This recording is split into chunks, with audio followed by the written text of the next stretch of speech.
What was really going on with Epstein? Because Epstein was more than just a serial pedophile and a pervert. He was an incredibly powerful man who was, by the way, in multiple instances in the files that were just released, talking about his work for Mossad, talking about his work for the Rothschilds. I mean, it just goes on and on. And so can we discuss the blackmail operation that was taking place and which government that's a special ally of the United States put him up to it? And do we really want to be allies with a country that kidnaps young girls for rape just so they can have dirt on American politicians and control our foreign policy? Spoiler alert, the topic was changed promptly to Epstein's relationship with Russia, and we did not talk about the blackmail operation. But we will be talking about it here on this show. But before we do, Cenk, your 2 cents. Yeah, so as you're about to see, Israel is all over this files. But when we give you the information about what they wrote when they thought no one was looking, we'll then talk about 2 other things. One is, why is the entire national media covering it up when there's abundant evidence? At the very minimum, there should be a national conversation. Who did it, right? And then we could also talk about okay, if it turns out to be Israel, are there going to be any consequences? And that begins to give you a sense of why no one's talking about how it might be Israel, especially given what Drop Site News reported. And so don't forget that either. We'll add that to the end of the story. Yeah, in fact, let me just briefly mention, we've been covering the insanely good reporting that Drop Site News has been doing in regard to Jeffrey Epstein's relationship with Israel, because it wasn't just a blackmail operation. He was also brokering international deals on behalf of Israel, right? Whether it was selling, spy software, cybersecurity software, creating ties between Israel and the UAE. We've talked about all of it, so there's that. But this notion of a blackmail operation, let's talk about that a little bit. So look, we know without a shadow of a doubt at this point that Jeffrey Epstein was in fact working for Mossad. Was he an agent himself or was he an asset? To me, it doesn't matter because it's clear in these documents, based on emails that he himself was writing, that he was working for Mossad and the Rothschild, by the way. He even says it clearly in one of the email exchanges. So included in the latest batch of the Epstein files is an FBI document that quotes a confidential human source who claimed that Epstein was an agent of the Mossad. Now, this CHS, confidential human source, was connected with Epstein through Epstein's lawyer, Alan Dershowitz, which we'll be talking about in a little bit as well. Now I'm gonna give you the excerpt from the actual FBI file and I'll read you the relevant parts. So confidential human source, CHS, learned that Dershowitz influenced many students from wealthy families. For example, Josh Kushner and Jared Kushner were both his students. Dershowitz told CHS that if he were young again, he would be holding a stun gun as an Israeli intelligence Mossad agent. Confidential human source believed Dershowitz was co-opted by Mossad and subscribed to their mission. CHS still continues to communicate occasionally for Dershowitz. Now, even more damning was the next excerpt I'm gonna read you from the FBI document that was part of the Epstein files. Let's take a look. Jeffrey Epstein was represented by Dershowitz. The confidential human source remembered Dershowitz tell Alex Acosta, the US attorney of Southern District of Florida at the time, that Epstein belonged to both US and allied intelligence services, meaning Mossad. CHS shared phone calls between Dershowitz and Epstein during which he/she took notes. After these calls, Mossad would then call Dershowitz to debrief. Epstein was close to the former Prime Minister of Israel, Ehud Barak, and trained as a spy under him.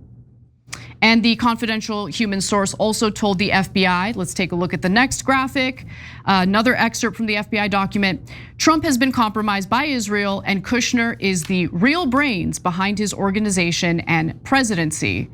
Now, before I give you more, I kind of want to stay on the topic of Dershowitz and what we've just read, right? Let's process it for a moment. I'll start with you, Cenk. Yeah, so Dershowitz in all of his appearances says, I'll sue anyone that talks about me or any client of Jeffrey Epstein, and he constantly demands to know the names of the victims. He keeps saying, no, the one thing that you should redact the people who might have done it, but you shouldn't redact the names of the victims because he wants to sue them. So that's lawfare. And so he's threatened people over and over again. He threatens every show that talks about it. And he has a mysterious amount of money, I don't know from where, to apparently engage in all these lawsuits. He sure does. And so now this is a confidential human source. That means it is one person, and you take it with a grain of salt. And I would love to get all of this into a court of law. And I would love for all this evidence to come forward and for us to adjudicate this. Now, for the moment being, we don't have that. Why? Because Dershowitz and Epstein and everyone who covers up for them in the US government has prevented that from happening. There are no clients, the Trump team told us. Biden didn't do anything. He just drooled for 4 straight years. And every administration, there's nothing to see here, but 1,200 girls have been raped. But no one raped them other than Epstein and Maxwell. So now we have the stories of Dershowitz. Again, we're not saying they're true. We're telling you this is what's in the files reported by a confidential human source. Another where he watches Epstein. What? Okay, all right, go ahead. Because I actually read verbatim what the Epstein files say about Dershowitz during my appearance on Piers Morgan's show today. And I had a question for both Eric Bolling, who was on the panel, and Piers Morgan about Dershowitz and whether or not they're interested in talking with him on their shows in the future. So without further ado, let's take a look at how that exchange went down. Anyone who mentions Dershowitz's relationship with Epstein, as I have done in the past, gets threatened by Dershowitz with a lawsuit. And I never retract my statements because I would love nothing more than to go through that discovery process. But in the files that were just released, there's an email that Norm Finkelstein sent out, essentially condemning Dershowitz because Jane Doe number 3 said this in sworn testimony. Harvard law professor Alan Dershowitz was around Epstein frequently. Dershowitz was so comfortable with the sex that was going on that he would even come and chat with Epstein while I was giving oral sex to Epstein. So my question to everyone who has Dershowitz on as if he's some sort of expert who should be taken seriously, who has an opinion that should be valued in any way, will you please stop having that disgusting man on your show? No, I agree. Anna, I won't. And no, hold on, guys. Hold on. I had him. Piers Morgan never answered the question, but Eric Bolling, I mean, he couldn't wait to say, no, I'm definitely going to keep having Dershowitz. I hold his feet to the fire. Okay. Don't forget, Noble Mobile saving you a ton of money. So a lot of people are signing up now and beginning to realize, what the hell? Why am I paying so much to Verizon and AT&T? So your bill's only $50 a month, but it can actually be less because they give you money back if you don't use your data. So if you're paying more than $50, there's no reason to not switch. It's crazy not to switch because same phone, same number, same contacts, literally nothing changes. TYT.com/switch, TYT.com/switch. All right, we'll be right back. The person agreeing was Tara Palmieri. She's done some really good reporting on Epstein, and we've talked to her several times on this show as well. It's interesting that Bolling, I guess, still a company man, right? No. Protect the government, protect the deep state, protect beloved Israel. Fascinating, Eric. By the way, look, we're gonna give you more about these details. Back to the drop site news stories about how Epstein tried to procure cyber weapons for Israel. Aren't we done? Like, that's it. Like, is there someone who is not connected to a government and their intelligence agencies that tries to get cyber weapons for that government? Is that a thing that happens? Oh, I was a civilian. I was walking by a pizza shop and decided, look, there's people who I could buy cyber weapons from and give them to Israel. That's not a thing. So all of establishment media still ignoring this is insanity. Jake, total insanity. Jake. And so look, one last thing about that, Anna. Imagine if the story was Epstein tried to procure cyber weapons for China. Do you think we'd be talking about that nonstop? Of course, everybody would be like, China, our mortal enemy, China has cyber weapons for Russia, Russia, or just a random country, Kenya. Like, I imagine New York Times, CNN would be like, whoa, Kenya's all over the Epstein files. And it turns out he was trying to get cyber weapons for Kenya. He was trying to get America to bomb Kenya's neighbors on behalf of Kenya. Wow, what an amazing story. When it's Israel, No, there is a pattern when it comes to Israel, and we just need to call it like we see it, because it's the truth, okay? Israel provides safe harbor for Jewish Americans who happen to be pedophiles and they want to skirt prosecution. So Israel, bring them in, come on, we will provide safe harbor. Israeli government officials come to our country attempting to rape our girls, and our government lets them go. Tom Alexandrovich, whatever happened to that guy, right? By the way, I looked into it just to see if there are any updates. The latest update on Tom Alexandrovich, who was caught in an FBI sting attempting to have sex with a 15-year-old girl, who was a decoy, by the way. Last time he was written about in US media was November of last year. So they won't extradite him. We're not even asking them to extradite Alexandrovich. 8 Americans got caught with him in a sting. They are facing full consequences, which they should. They should, absolutely. Right, but Alexandrovich, because he's Israeli, faces no consequences. So, by the way, as I talked about on Tucker Carlson's show that came out on Friday, Israel has also murdered 9 Americans in the last 3 years. No accountability, 0. One of them was an American journalist, one of the most prominent journalists in the Middle East. When the Saudis did it, we still talk about it today, and we should. What a monstrous act it was to murder Jamal Khashoggi. Meanwhile, Shireen Abu Akleh, an American journalist, murdered, and everyone acknowledges it was an assassination from hundreds of yards away, a sniper shot to kill her, and our government doesn't even care. Doesn't even ask for justice, doesn't ask for an extradition. Who did it? They don't care because they work for Israel. And we're tired of soft pedaling it. No, Israel's totally above the law in America. This proves it over and over and over again. So let's give you more from the files. So Ghislaine Maxwell was also accused of being a Mossad spy in this document dump, okay? And I mean, look, that should be the least surprising thing on the planet, given the fact that her father, Robert Maxwell, worked for Mossad. So in an email contained in the files, gentleman by the name of Mark V. Iverson, who had apparently had some contact with Ghislaine Maxwell, was told that she was an Israeli spy. Quote, "I was warned that she was a spy and to stay away from her," he said in one of the documents. Now, in the same email, by the way, and these are emails. So this is him writing what he has been warned about and what he knows about Ghislaine Maxwell. So let's take a look at this excerpt from his email where he writes, and this is the relevant part: "I suspect Robert, Ghislaine, and Jeffrey were all Mossad agents trying to blackmail leaders in the political and financial world." I mean, how much more do we need, honestly? Okay, how much more do we need? I'll give you more if you want it. No, we're gonna give you more, but I talk to folks that largely consume legacy media today. So if you're online, especially if you watch Young Turks or some of the other shows that are revealing these things, or you're on X, you largely know a lot of these things. For people who are consuming legacy media, watching cable news, reading New York Times, etc., they have no idea who Ghislaine Maxwell's dad is, and that he was a legendary Israeli spy, that he stole Americans' nuclear secrets. Now, these are acknowledged facts, but if you tell people who watch television, they think you're a conspiracy theorist. They're like, oh, that sounds crazy. Ghislaine Maxwell, a potential spy for Israel. Her dad was their top spy ever? Oh, come on. You must be an anti-Semite. That's what legacy media told me. No, it's right here in the files. We didn't write the files. And they're saying, there's, again, over and over references to they worked for Mossad, they constantly helping Israel. So you could say, hey, they're all anecdotes, and I can't connect dots if my life depended on it. And then you could work for the New York Times then. So also found was a December 2018 email exchange between former Israeli Prime Minister Ehud Barak and Jeffrey Epstein.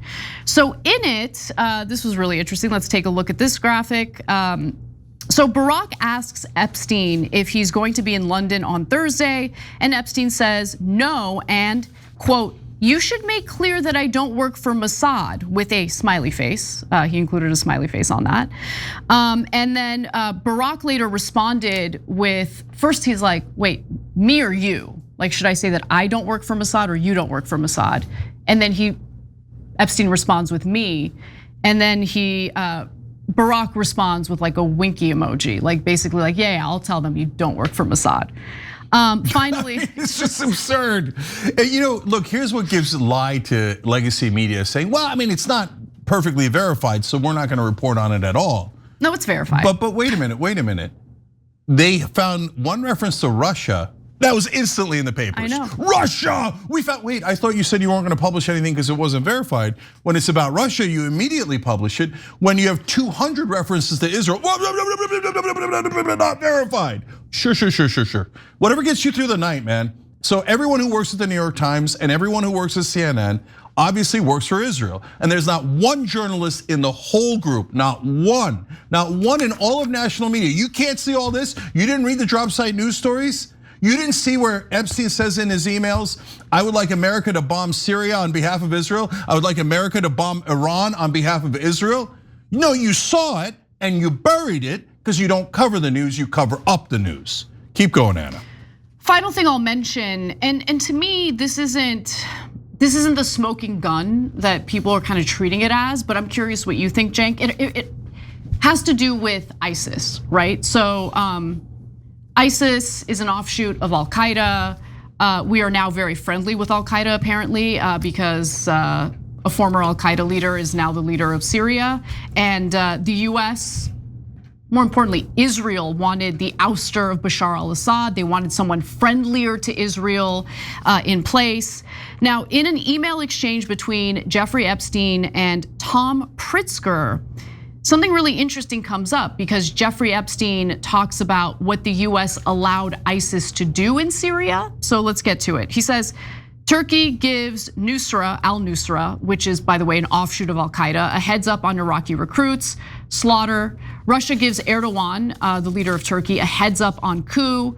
US gives a pass on ISIS to Palmyra, which is an ancient city in Syria. So that's the relevant part. Why? Why would the US give a pass to ISIS? I thought we wanted to defeat and beat ISIS. Why hasn't ISIS ever attempted to attack Israel? Not that I want them to, but isn't that kind of interesting? It is weird how they have attacked all of the Arab states, and the most Muslim fundamentalist terrorist group in the world thinks Israel's A-okay and never attacks them. Weird. Things that make you go, So look, is ISIS engineered by Israel? I don't know. This is. I would bet money on it, but we don't have the smoking gun. So what we're sharing with you is the information we do know. These are in the files. Have they been confirmed? But the problem is, guys, when you go to confirm it, who's going to confirm it? The CIA? The same people? It says US, not Israel in that case. US gives a pass on ISIS. So what are we gonna go to the CIA who gave them a pass the first? Hey, are you guys working with ISIS? And we're gonna get an honest answer? Are we gonna get an honest answer from a Republican administration or a Democratic administration? No, we know the answer definitively, no. We will never get an honest answer for them. So as journalists, your job is to dig in, right? Follow the money, follow the clues, connect the dots. But our national media goes, no, under no circumstances will we do that if it implicates the CIA or Mossad. Never. We are going to be lapdogs for them. And on top of that, up until now, so we'll see how they react now that this batch of Epstein files have been released. So far, still zip it, no, never mention Israel. But in the past, they would go an extra mile. If anyone mentioned Israel, then the New York Times would get riled up and CNN, all right, let's go find some way to character assassinate that person. Someone on the right said it, someone on the left said it. Let's call them an anti-Semite. Let's try to ruin their lives because we're journalists. No, you're not. No, you're not. None of these people are journalists. So we have no journalists in the national media. Not one talking about Israel. Not one has the courage to mention the dozens and dozens and dozens of times Israel is mentioned, okay? And we don't have anyone in government we can trust. And they don't understand that the rage is going to build. You think you're just gonna do that to the American people? And they're just gonna be like, oh, sure, yes, mainstream media, yes, US government, yes, CIA. Do whatever you like, sir. Rape our daughters, take their kids, do whatever you want. Of course Israel is above the law. Of course, we're so sorry. You think America bows like that? We've been bowing. Well, we're gonna find out. Our politicians aren't America. Our politicians are scum of the earth. They're the worst of us. And our stupid lying media telling us they're the best of us, that they're honorable, they're having debates. No, they're cashing checks and selling us out. On the Democrat, so the Republicans, you deal with your own house, thank God for Tom Massey. On the Democratic side, We got one guy, Ro Khanna, calling all this stuff out. He's the one that worked to get these files released. By the way, everyone on the Democratic side, Ro Khanna almost single-handedly got these files released on the Democratic side, working with Massey on the right wing. I mean, he's the only one that's functioning in Congress. What is everyone else doing? What are all the Democrats doing? I'll tell you what Chuck Schumer did over the weekend. That's what they're doing. What are they doing? Smelling their own farts. That's what they're doing. They're just useless, useless. And I mean just about every Democrat outside of Ro Khanna.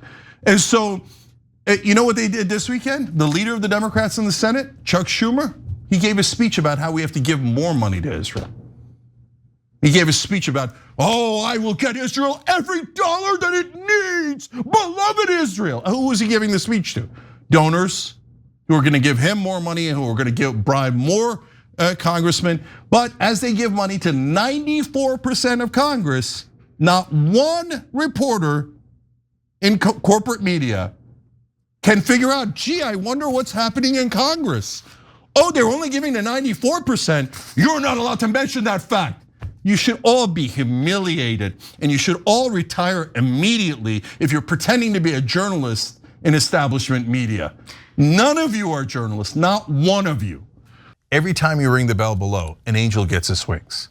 Totally not true, but it does keep you updated on our live shows.